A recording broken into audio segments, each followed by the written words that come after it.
1949年11月1日至12月27日，人民解放军历时57天，一举解放了川、康、滇前大部及湘、鄂、陕、甘等500余座城镇。蒋介石亲自督战，仍难挽败局。他于12月10日自成都飞至台湾，从此再未踏上大陆。总裁，这是国防部关于收复昆明、惩戒叛徒卢汉的几种方案，包括就近抽调部队直逼昆明，以及空军直接轰炸云南省政府所在地五华山。看来国防部上下无不义愤填膺，就等总裁一声令下。不忙。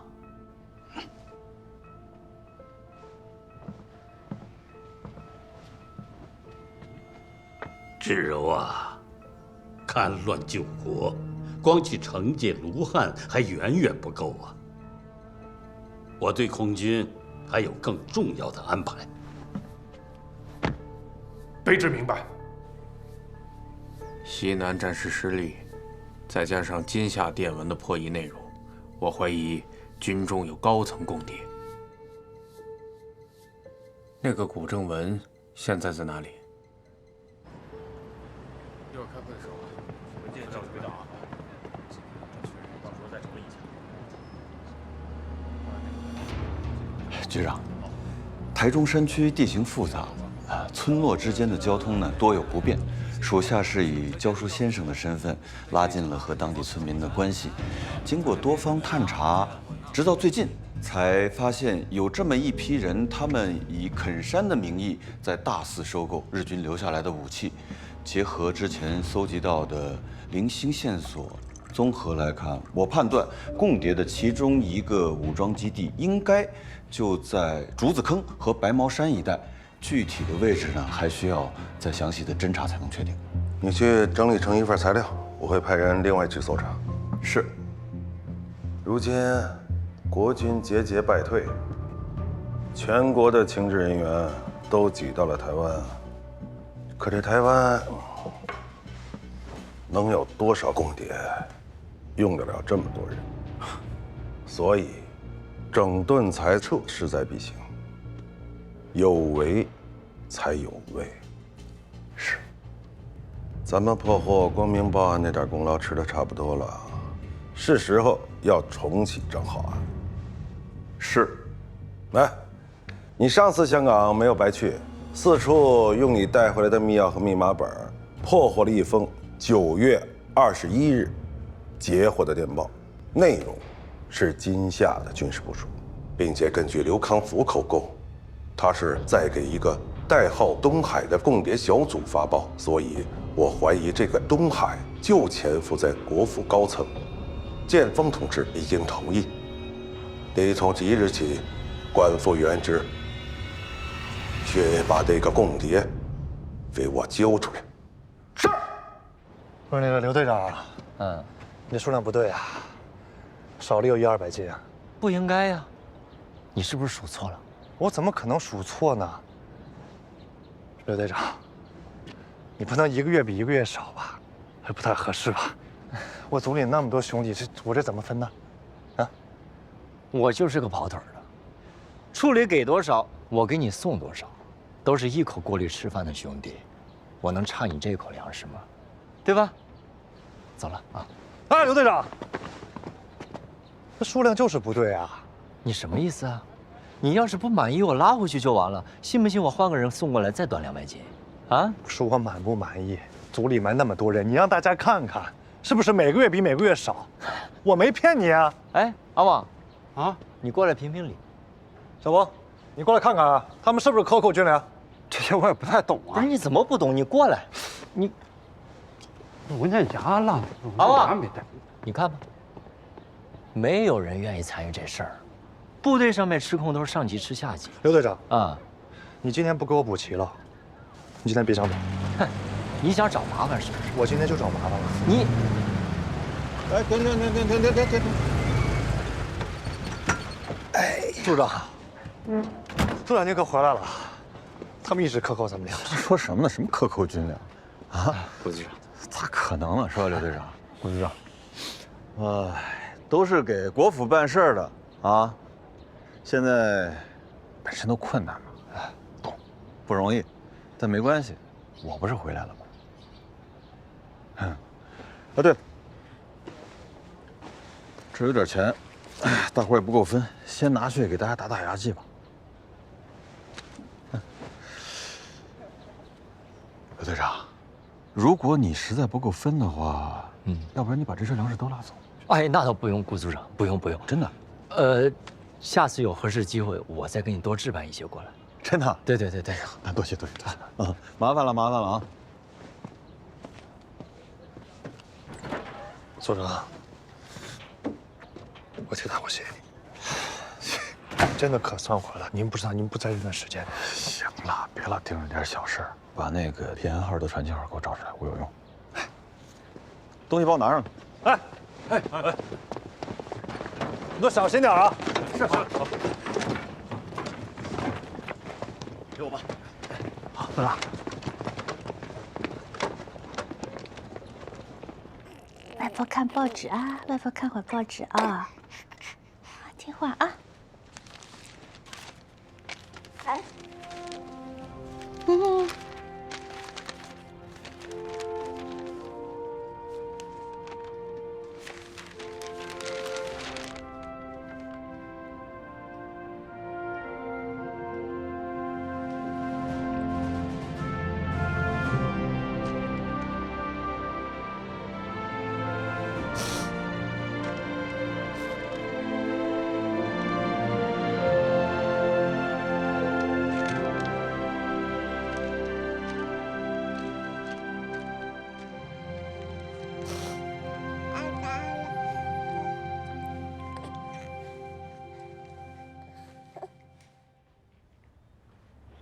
，9月19日晚22时到达基隆港，21凌晨6点发船。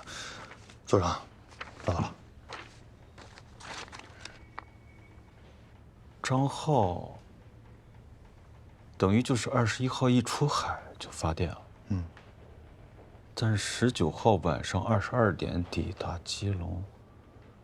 基隆当时是在宵禁，也就是说，他只有20号白天有机会拿到电文。什么电文啊？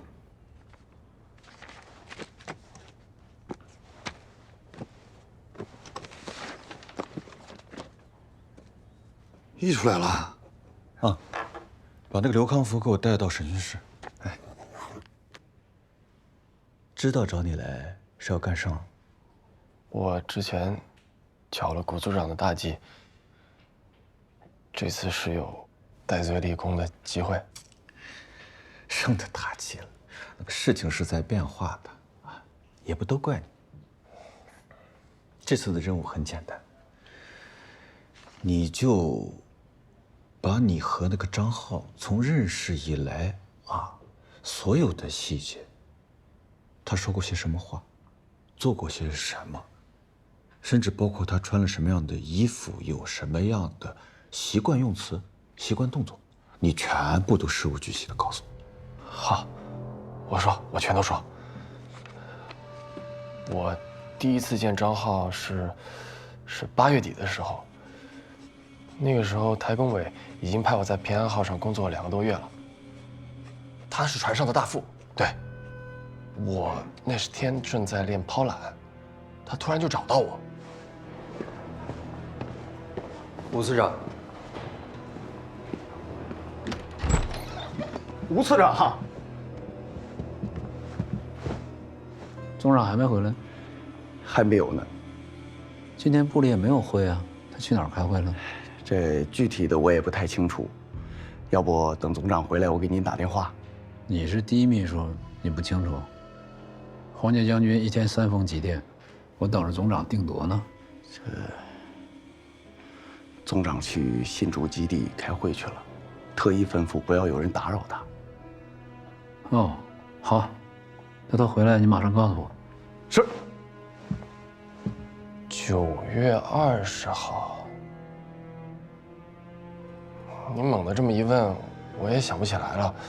这都过去3个多月了。3个多月了，确实，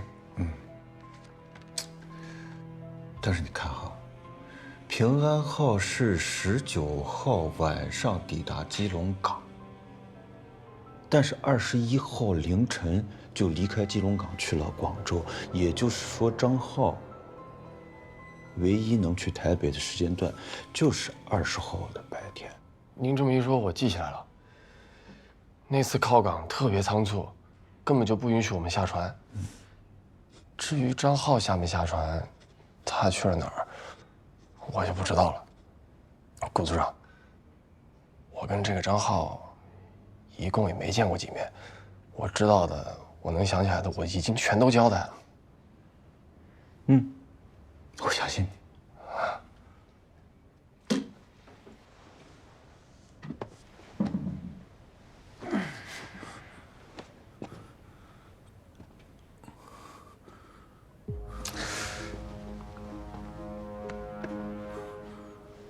那你和张浩之间有没有什么非正式的交往？不是你们党内的工作，也不是平安号上的工作。您这么一说，还真有一次，我在基隆吃馆子的时候碰见过张浩。什么时间？他见了什么人？他看见你没？那时候好像也是9月底。他在干嘛？我真的忘了。我坐在馆子里，他应该没看见我。啊，那天天气很热，街上都是晒咸鱼的，有一股鱼腥味儿。哎，你吃了个甚了？3鲜面线。老师，你是觉得周芷柔那么着急去新竹开会有问题？反正很反常。这样看来，空军是要有行动了。有这可能。老蒋被卢汉起义的事气得够呛，是不是空军想要报复卢汉，轰炸昆明，还是会派空军去成都前线支援胡宗南？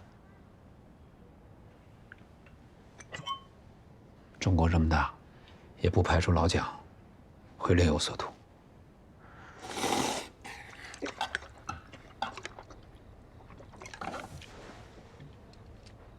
顾组长，您不吃啊？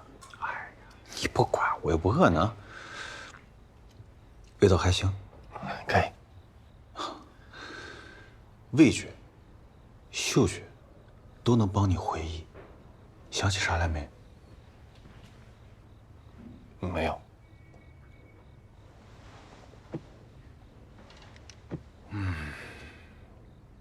没关系。那是这，你那天看见张浩的时候，他是在你的正前方呀，还是在你的左边、右边？右边。你的右边。在您的右边。你的左边。这边。在你的左边。你当天吃3鲜面线，往左边一转头，看见了张浩。小南，啊，来，站到这里。快！你就是张浩，来。张浩当时是不是和人在交？对。那张浩当时是不是在跟人交谈？因为是这样的位置，你看不见那个人。那个人是在墙后面。这边有一堵墙。对。哦，怪不得。回头。对，回头啊。对，张浩当时就是回头了，我才看到他的。我记得那天，他好像有点舍不得走的样子。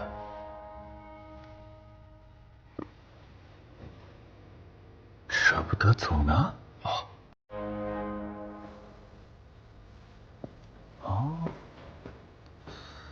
那看来墙后面那个人和张浩的关系不一般呀。明天带你去基隆港看看。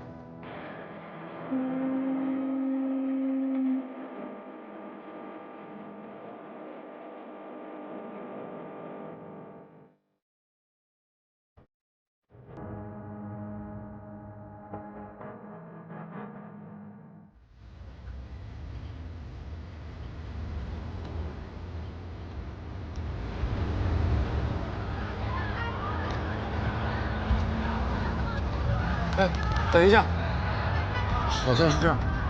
别动，前面着地。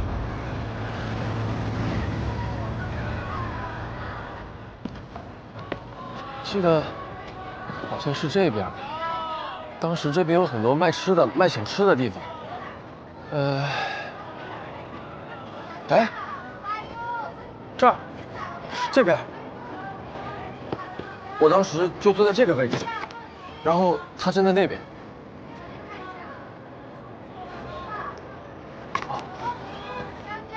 这不是你的右边。啊，不好意思，我记错了。那你当时看的就是那个房子？对。你确定吗？啊，确定，就这儿。大家还是不靠谱啊！你这个手感很小啊。哦，来，抱歉抱歉。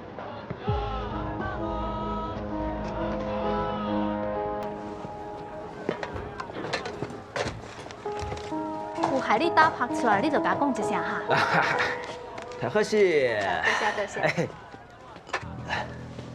啊，您好，您好，您好。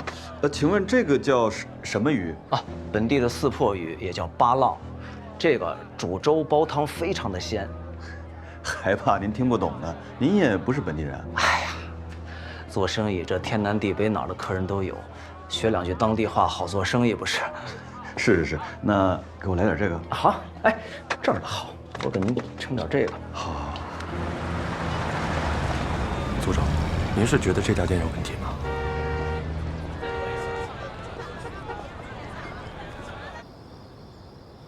马太太今天怎么没来啊？平时她不最爱打麻将吗？马厅长又在外边游了。马厅长风流，1个月换一回。哎，你们真的不想知道那个女人是谁吗？谁呀？华都舞厅的头牌，还是个空军遗孀。哎，这好好的一个大学生啊，毕了业就嫁给了个飞行员。哎，这新婚的第2天，老公的飞机就从天上掉下来了，来台湾做了歌女。我见过啊，长得那叫一个水灵。难怪马厅长把持不住，天天不着家。哎呀，黄太太，要不然你先替我打一会儿，我突然头有点疼，我去那边休息一下。行，那我来啊。你整天上哪儿听的这些八卦的事儿？我们家老段跟我说的呀。谁的？他不就是干的这种打听别人消息的活吗？你们家老段知道这么多的八卦的事儿，你就不怕他跟着马厅长去了华都舞厅啊？他要真有那心思，那我哪里管得住啊？只要他不往家里带就行了。你还真大度。那我能怎么办嘛？也是，总不能拿绳子绑着别人的脚吧？真羡慕吴太太啊，从来不用担心这种事儿，是吧？我家李先生也说了，吴司长啊是一个特别好的人，从不在外沾花惹草，就知道努力工作。可不是嘛，我也听说了。人可不能妄想啊！哎，我可听说啊，有个女人去电力招待所去找吴次长。哎，小点声！你们家老段也真行啊，都盯到上司家里头去了。吴司长啊，他不是搬家了吗？会不会是女同事啊什么的？是个太太打扮模样，那肯定不是女同事。行了，别在背后议论人了，小点声。邹太太，哎，真的不好意思，我实在是有点太累了。我就先撤了，好吗？你们慢慢玩。好，再见，吴太太。下次见啊！好，再见。再见。柳妈，把舞台来皮鞋拿过来。来了。来，给我吧。啊，谢谢啊。哎呀，今天不好意思啊，扫大家兴了。哎呀，哪个坏呀？你来我随时都欢迎。哎呀，是我不好，不该什么人都往家里请。没事，快进去吧。啊，再见啊。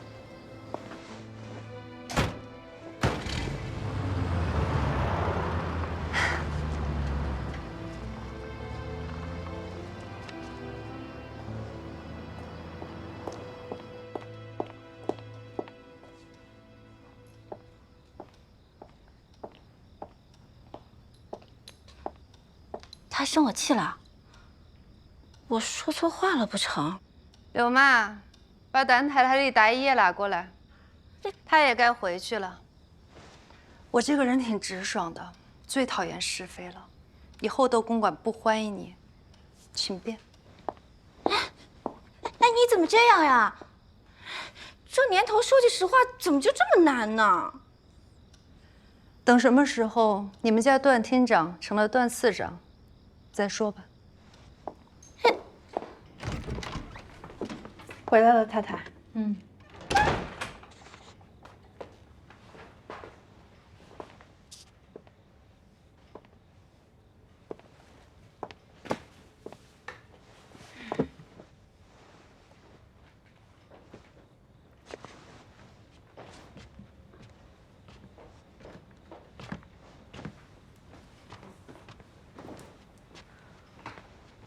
你不是去窦公馆打牌了吗？怎么这么早就回来了？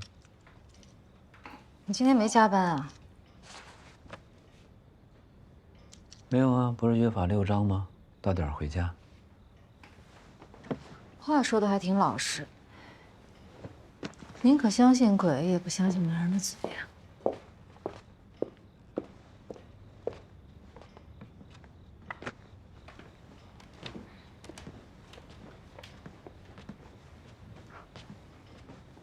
怎么了？嗯？是在窦公馆听说什么了吗？这么多年你在外面很辛苦，我知道，也理解。嗯，像你这样的大官儿，在外面有相好的也很正常。但我只有一个要求，嗯，不许骗我。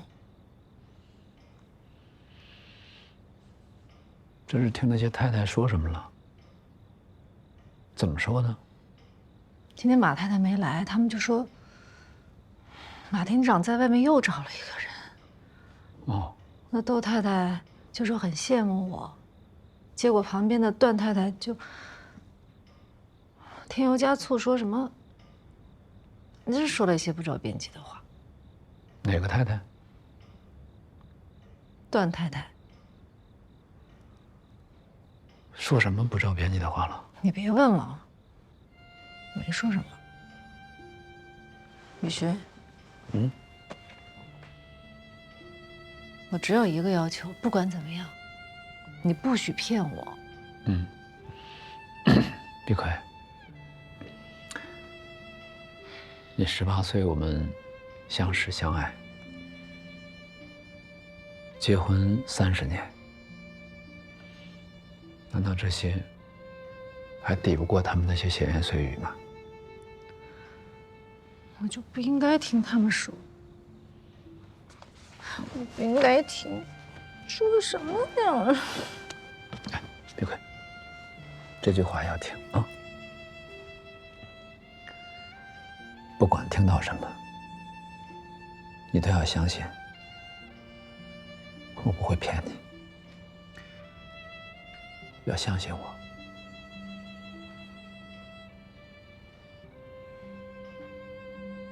嗯。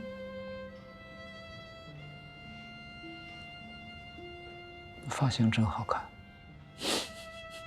嗯。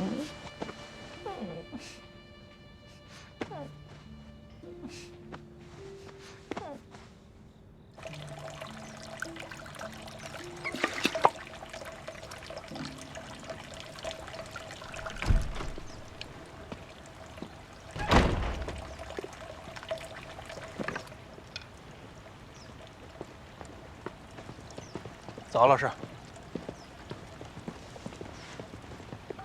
段推直在查谭太太，就是因为店里招待所碰上那事儿。他当时说是你师母的朋友，这样查下去会很快露馅，所以必须把他送回去。你尽快给他办理带上。好，今天就办。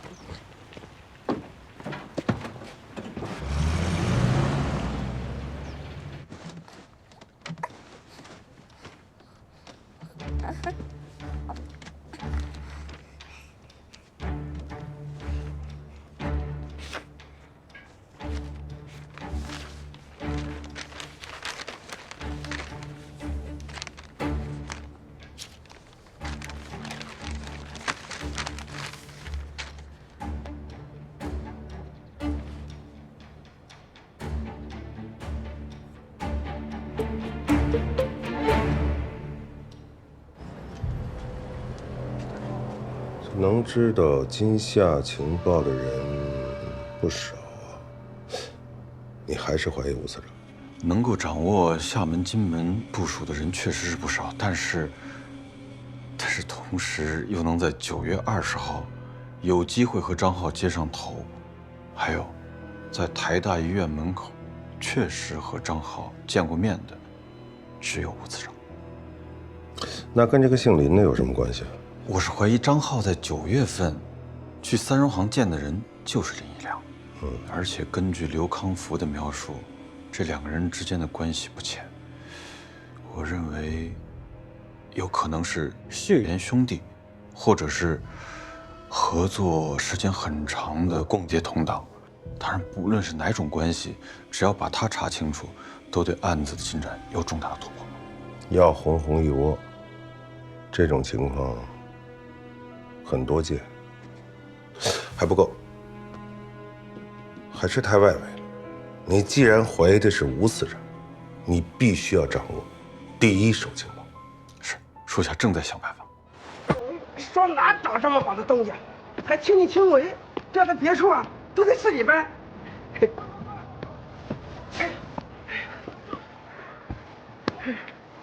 看啥呢？看活啊，一直在看。早干完早拿钱啊。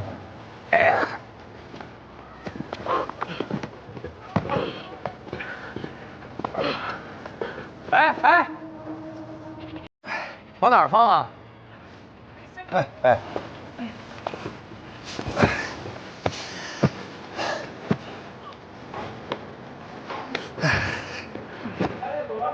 这个也放门口。哎，您好，您这是？我想解个手。哎，等一下，这边请。不是里面的不。从这儿左转，右手便是。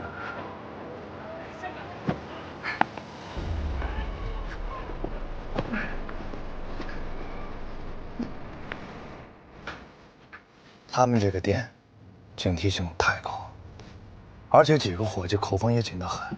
我一直在找机会，都没有能混进店里一步。组长，我觉得这家店绝对有问题。行了，我帮你总结一下，就是普通的身份渗透不进去嘛。是。你说这个三荣行，真插不进去，水也泼不进去的。要咱们打进去啊，确实有点困难。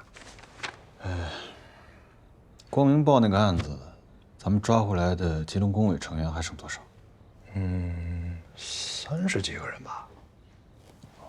30几个。您的意思是，我们假扮成吉隆工委的人？这主意好呀，组长。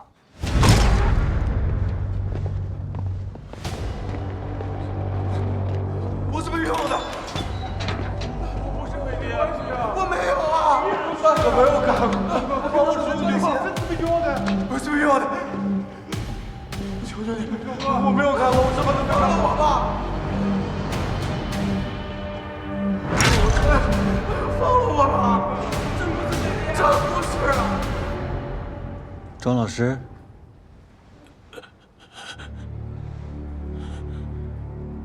久违了。哎呦，您都瘦了。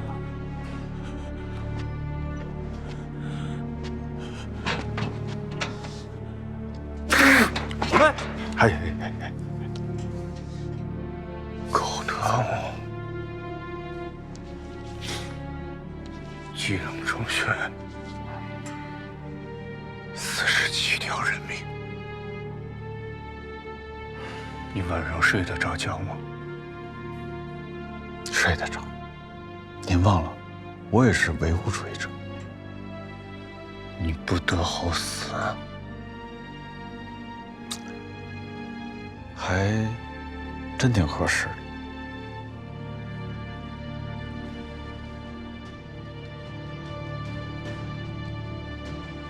带他出来。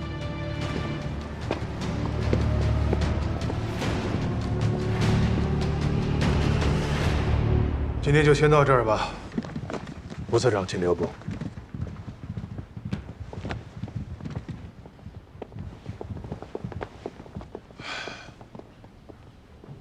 学长，外交部告诉我说，法国政府终于同意让黄捷兵团撤进越南。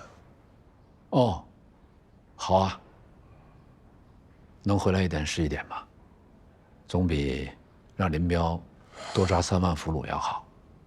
条件是，部队必须缴械。缴械？向法国人缴械？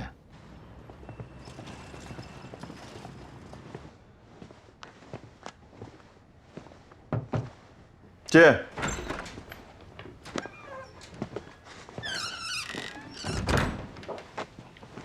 组长，您找我啊？来坐。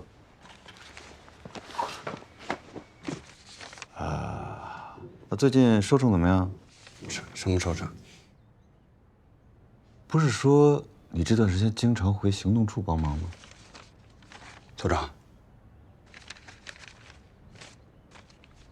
我没有吃独食。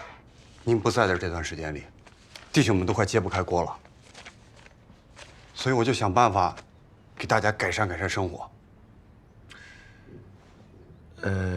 你还记不记得咱们侦防组的全称是个啥？保密局侦共防共组。保密局侦共防共组这个部门啊，其实成立的历史非常短。你还在台湾站的时候呢，也就是行动处下面一个科。光明报这个案子之后啊，局长欣赏咱们在抓捕共谍方面呢非常得力，所以才单独拎出来成了一个组。但是如果今后的工作展开的不顺利，抓不到共谍，那你恐怕就只有上大街去查身份证了。就好像你说我又会国语又会闽南语，正好派上用场，不像于霄南那样笨嘴拙舌的，连查个证件也干不好。是，组长，您怎么会知道？你不是这么说的吗？我记得这就是你的原话呀。对不起，组长，属下确实口出狂言了。哎，怎么叫口出狂言呢？你看，就是因为你有这样的特长，我才专门从叶署长那儿把你调过来嘛。想多了。哎呀，没事没事，走。退一步说，就算国防部命令黄捷兵团不许缴械，固守待援，你觉得他们能听吗？他们一路从湖南跑了1000来公里，就差最后一步跨过国境线就安全了。黄捷兵团在解放军的追击下节节败退，只能借道越南转运回台。此前吴石几番找周至柔打探消息无果，现在周至柔主动提及此事，吴石敏锐察觉到这是打探空军秘密行动的最佳时机。随即，吴石顺水推舟，借自己反对黄捷兵团向法国人缴械的情绪，刺探出周至柔对此事的真实想法，而后见机行事。无论如何，那也比被共军歼灭强吧？那总长，您打算怎么安排？黄捷兵团缴械以后，会在越南的海防市集结待命。这其中各方面牵扯甚多，所以啊，这部里啊必须得有人管，还得拜托学长多方协调。是，明白。那我来负责，直接向你汇报。3万人，我需要运输舰，我粗略算了一下，大大小小需要3到10艘运输舰。好，学长可以直接去找马厅长，他现在负责军需的协调。如果实在是调配不过来的话，那也只能暂缓了。不可暂缓。总长，黄黄杰毕竟是前任参谋次长，如果他真的被俘了，谁的面子都不好过。如果能把黄杰兵团接回来，那毕竟是3万有生力量。好，那就有劳学长了。放心，我尽力而为。他属下一定肝脑涂地，为组长多抓共谍，让真防组这3个字实至名归。怎么是为我呢？你哪怕不说为党国为主义，你至少也应该为咱们组里所有人的福祉嘛。刚才你自己都说了，组里弟兄的生活你很担忧啊。好事情。是，为咱们组多抓共谍。好。南宫联王，现在我这儿就有一个任务，需要你去执行。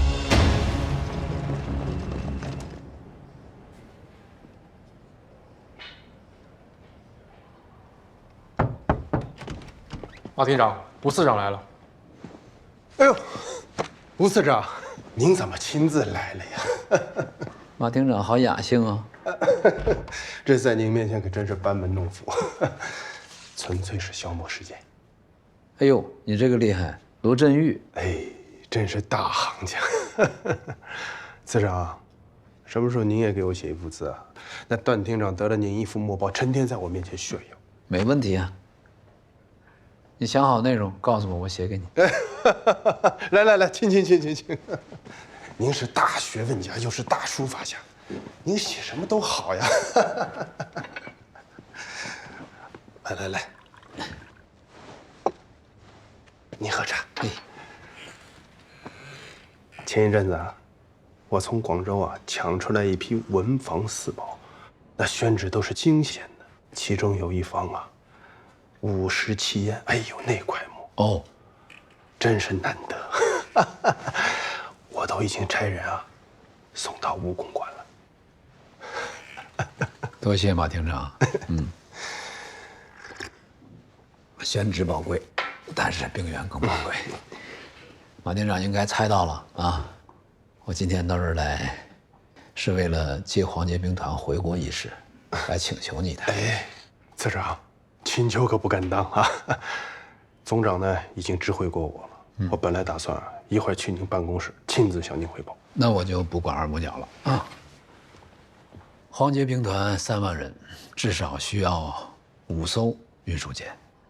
您这可是为难死我了！您就算扒了我的皮，我也编不出5艘运输舰。不对啊，我知道，仅交接美国军援那次，那就有10艘自由轮运输舰。我这个要求不是信口开河。次长，我就是个管后勤的，现在到处都有运输要求，我实在是调配不开呀。那怎么办？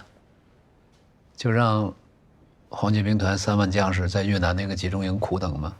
隔几天就有10几具尸体抬出去，这是牵扯到外交事务的，或国府脸面。后果你马厅长能承担吗？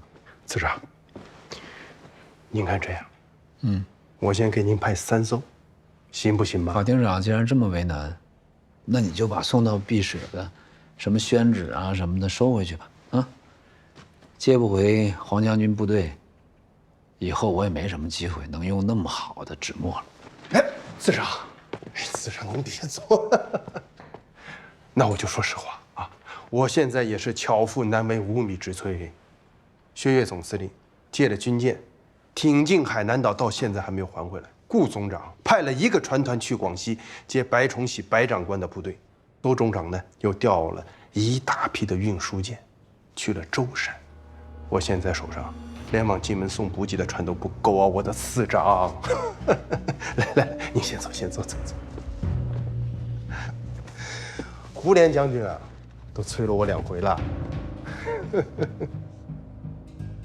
去舟山送补给，这事儿没那么着急吧？不行，你就先把这批船派去越南。您是不知道，就说往舟山去的这批船要的是最多最急，限期2周必须运完。马厅长，还有什么事儿能比我这事儿着急呢？还有什么事能比3万将士的性命更重要呢？司长，话是这么说，可邹冲长也说了，此次转运之战备物资乃是重中之重。